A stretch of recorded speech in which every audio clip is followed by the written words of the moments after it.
Well, a top economics professor at Princeton University is now calling out President Obama for his comments at last week's debate and his comments since then, suggesting that Governor Romney's economic plan does not add up. Here's what the president said. The fact is that if you are lowering the rates the way you described, Governor, then it is not possible to come up with enough deductions and loopholes that only affect high-income individuals to avoid either raising the deficit or burdening the middle class. It's math. It's arithmetic.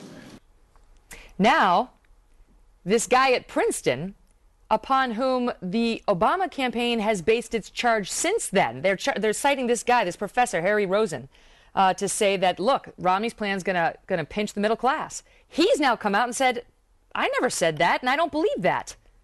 Joining me now, Lou Dobbs, host of Lou Dobbs Tonight on Fox Business Channel, and a syndicated radio host. All right, so it's not often you see a Princeton guy coming out to defend the Republican candidate, but this guy, Professor Rosen, says, I am not saying, and I don't believe that he's going to pinch the middle class. Why? Explain it to us. Well, very simply, Professor Harvey Rosen said straightforwardly that based on the set of assumptions with which he was working, assuming 3% growth as a result of the tax reductions, the reductions in the marginal tax rate, which would be 20% from top to bottom. Romney's going to cut everybody's tax rate 20%. Correct. Middle class, in other words, the bottom at 10% would be cut to 8%, at the top 35% would go to 28%. And he said, what are you talking about?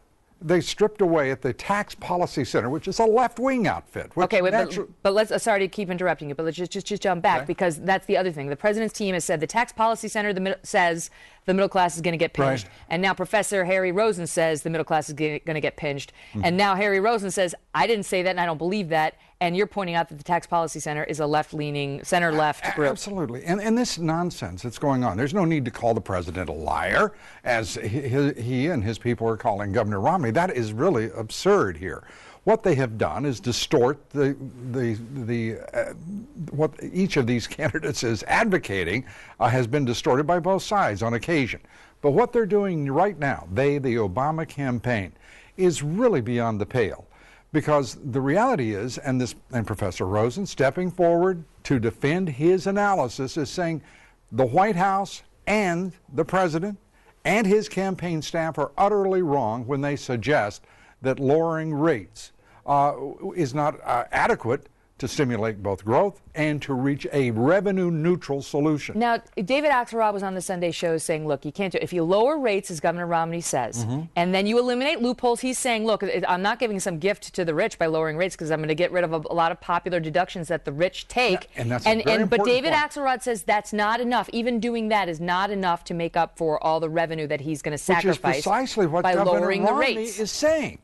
He wants to do something very important, and the national liberal media will not focus on it. He's talking about ending loopholes. He's talking about shutting down these inefficiencies within our tax code, and that's very important. But he's also talking about stimulating growth. And Axelrod, by the way, who talked about the brazenness of Governor Romney, which is utterly laughable. No one's more brazen than Axelrod. He is ignoring the reality.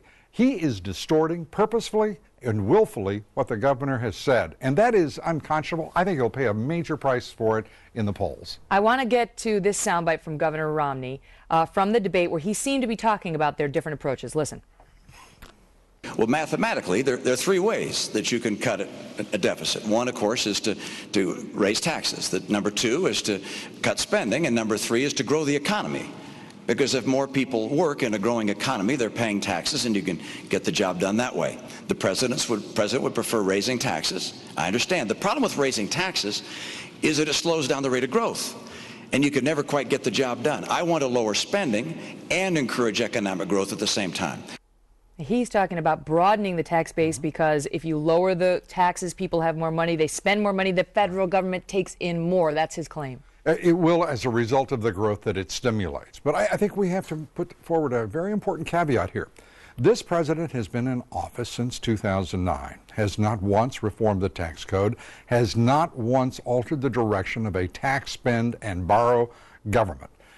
Romney is talking about reversing all of that because, frankly, Megan, the truth is Without reducing spending and taking control of that deficit and this mountain of debt, there is no amount of taxation available to the most mystical and brilliant economists that would result in lower deficits. We have to do something to stimulate growth. It's just Absolutely. a question of what that something is, and they have very different visions on that. For the record, Ronald Reagan reduced taxes on the rich, and growth, like revenues went up. The government took in more. And I've got to add one thing they to stopped that. hiding and they started paying. Governor Romney has made it clear he would work with the Democrats, something that President Obama has refused to do, that is work with the opposition on Capitol Hill. Lou Dobbs, thank you so much.